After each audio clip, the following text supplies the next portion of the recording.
श्रीमद्कुंज विहारणे नमः। श्री स्वामी हरिदास विजितेतराम।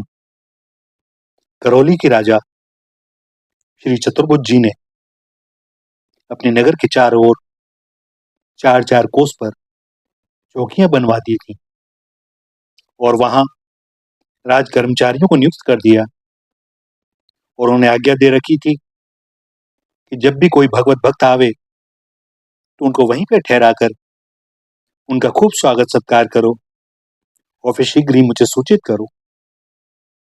और सूचना पाकर राजा स्वयं वहां जाते और बड़े आदर सत्कार के साथ उन भगवत भक्तों को, संतों को अपने महल में लिवा कर ले आते।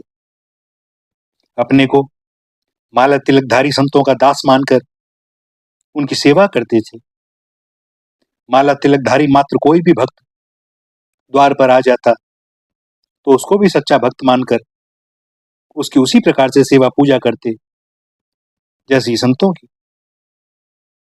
एक राजा ने करौलीधीश की यह अद्भुत भक्ति और भक्तों की सेवा की सुंदर कथा सुनी कि सभी माला तिलकधारियों का दौड़कर स्वागत करते हैं और उनके लिए अपने खजाने को खोल देते हैं।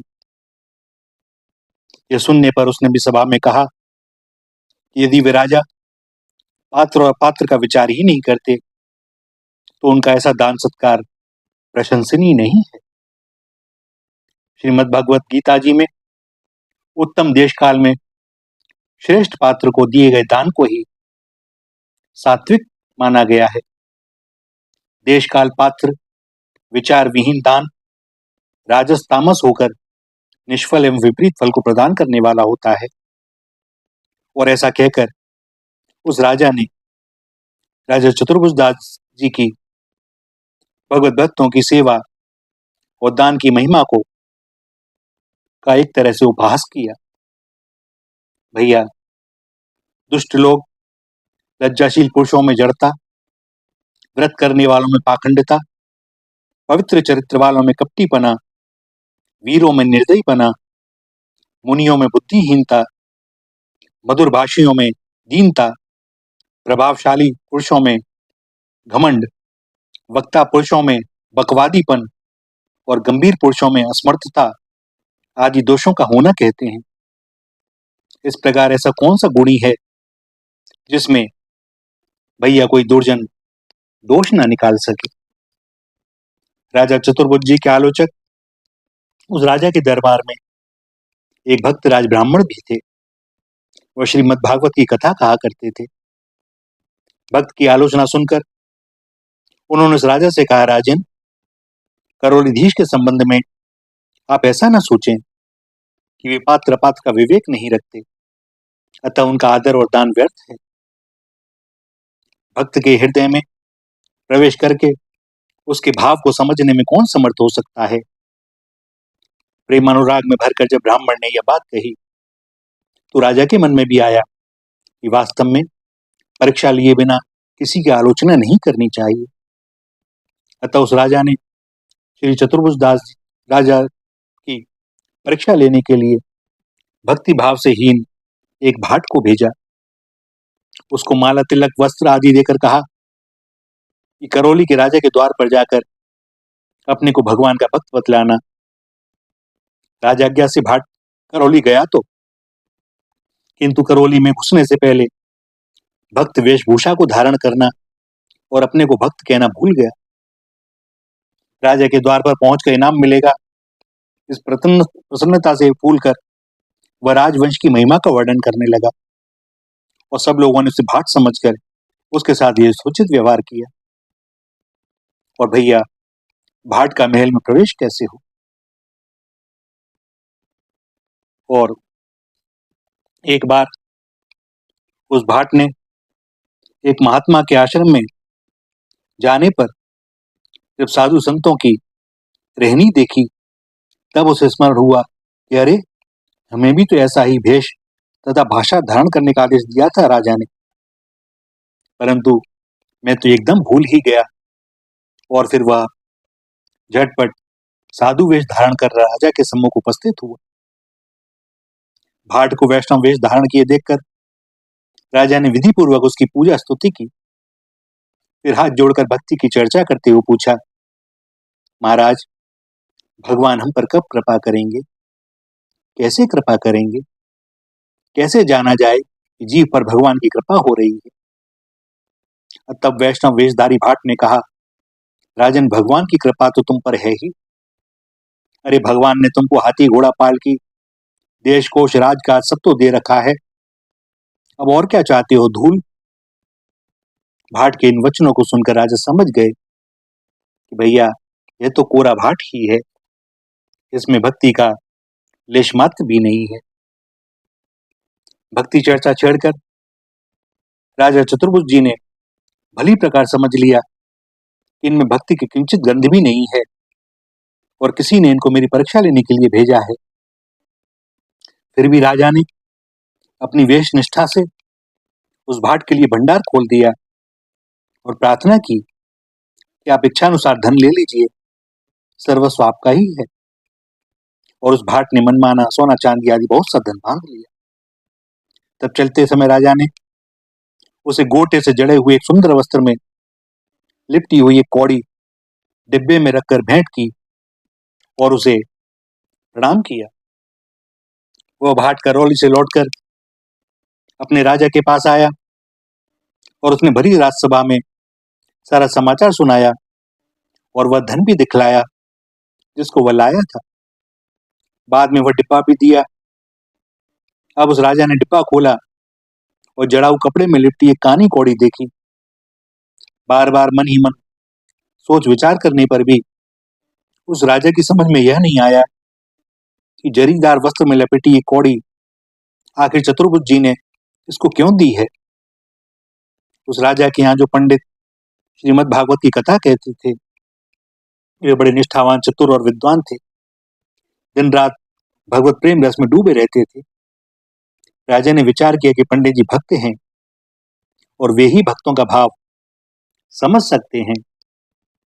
सो उसने पंडित जी को बुलवाया और रात में ही पंडित जी के पास आकर सारी बात बतलाकर उनसे कौड़ी देने का रहस्य पूछा। पंडित जी ने झट अनुमान लगा लिया और बताया कि राजा चतुर्भुज जी के मन का भाव यह है कि इस भाट का ऊपरी साधु वेश जरी के समान अति मूल्यवान और आदरणीय है, परंतु भीतर कानी कौड़ी के समान तुच्छ परीक्षा का भाव है। उसमें जो विमुखता है, उस विमुखता की उपेक्षा कर हमने केवल इनके संत वेश का स्वागत सत्कार किया है। भक्त पंडित जी के श्रीमुख से जरी में लिपटी हुई इस कौड़ी के रहस्य को जानकर राजा ने रीझ कर उन पंडित जी के चरण पकड़ लिए और कहा, महाराज जी, वास्तव में आपने ही इसका रहस्य समझाया, किंतु मेरी एक इच्छा है कि आप स्वयं करौली जावें और श्री चतुर्भुज जी की भक्ति का वास्तविक तत्व लेकर वापस आ। अब वह पंडित जी राजा की आज्ञा से करौली गए। उनके शुभ आगमन का समाचार सुनते ही राजा चतुर्भुज जी दौड़कर उनके पैरों में लिपट गए। महलों में ले जाकर प्रेम भाव में भरकर नित्य उनकी सेवा पूजा करने लगे। भगवत चर्चा होती, कथा वार्ता होती और राजा और पंडित जी दोनों ही प्रेमानंद के सागर में डूब जाते। पंडित जी नित्य वहां से चलना चाहते, परंतु राजा चतुर्भुज जी रोज नित्य ही अनुनय विनय करके उन्हें रोक लेते और नित्य नए प्रेम प्रसंग उपस्थित कर उन्हें भी सुख प्रदान करते। अंत में जब पंडित जी विदा होने लगे तो दोनों को वियोग का असह्य दुख हुआ। भैया, भक्तों में आपस में वियोग होता है तो इसलिए होता है कि अब भगवत चर्चा न हो सकेगी। भगवान की प्रेम से भरी हुई कभी एक तरंग उसके हृदय में उठती है, कभी एक तरंग दूसरे के भक्त के हृदय में उठती है। अब उसे ना देखा जा सकेगा, अनुभव ना किया जा सकेगा। सो यह वियोग होता है।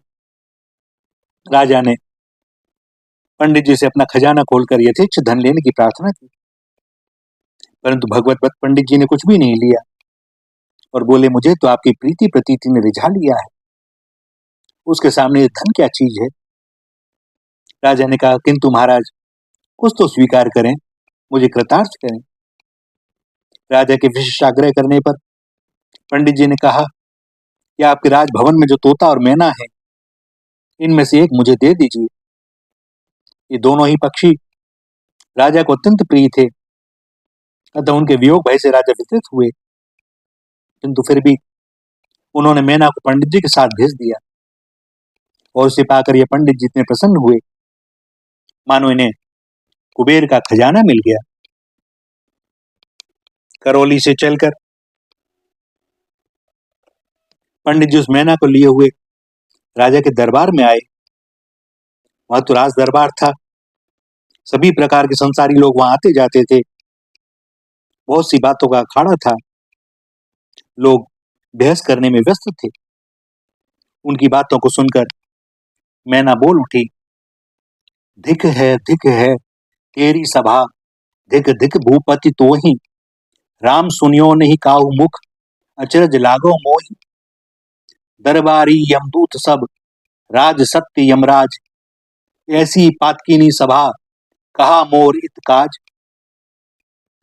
मैना ने कहा कि धिक्कार है ऐसी सभा को और ऐसे राजा को जहां राम का नाम नहीं लिया जाता, और मुझे बड़ा आश्चर्य है, सब यमदूत के समान हैं, यमराज के ही पास जाने वाले हैं, और ऐसी सभा में हाय किस अपराध से मैं यहां पर आ गई। भैया फिर वह बोली, अरी माटी के मत धोनाओ, कृष्ण कहो कृष्ण कहो। तब राजा ने पंडित जी से पूछा, बताइए महाराज, राजा चतुर्भुज जी का भक्ति भाव कैसा है। पंडित जी ने कहा, राजन, इस मैना की बात से ही आप वहां का रहस्य समझ लें। इस समाज में रहने वाले इस पक्षी को भी भगवान प्राणों से प्रिय है। मैं करोड़ों जीवों को पाकर उनसे श्री चतुर्भुज जी की महिमा का वर्णन करूं तो भी उसका पार नहीं पा सकता। करौली नरेश जी की भक्ति का रहस्य पाकर फिर वह राजा श्री चतुर्भुज जी के पास आया और उनके श्री चरणों में सिर रखकर प्रणाम किया। फिर उस मैना को वापस करते हुए बोला, महाराज, इस भक्त मैना को आप अपने महलों में ही रखिए, क्योंकि इसके तन मन में भी भगवान श्याम सुंदर ही रमे हुए हैं। राजा ने कहा, मैना मैं नहीं रख सको, या के तन मन श्याम, अद्भुत बानी बोल ही, सुनी छूट है धन धाम, सुनी छूट है धन धाम, नाम में अति रुचि बाढ़े, उपजावे वैराग भवन ते बाहर काढ़े, बनो बनायो भवन होए चौपट सुनी बैना, या ते सको न राख पास राखो यह मैना। भैया फिर वो बोले, आपकी भगवत भक्ति प्रीति और भगवत सेवा की रीति बड़ी सुंदर है, भगवान मुझ पर भी कृपा करें और कुछ मेरा भी हृदय अंतकरण पवित्र हो। इस प्रकार वह राजा भी श्री चतुर्भुज जी के पास कुछ दिनों तक रहे, सत्संग लाभ लिया और उसके बाद वापस लौट गए। भैया कई बार कुछ चतुर कपटी लोग सोचते हैं कि भक्त तो सीधे सहज सरल होते हैं, हमने उन्हें धोखा दे दिया। बात यह नहीं है, भक्त तो यह देखता है कि वेश कैसा है, क्योंकि वो बुद्धि का प्रयोग नहीं करता, वह तो सबको देखता है कि सिया राम में सब दिख जाने।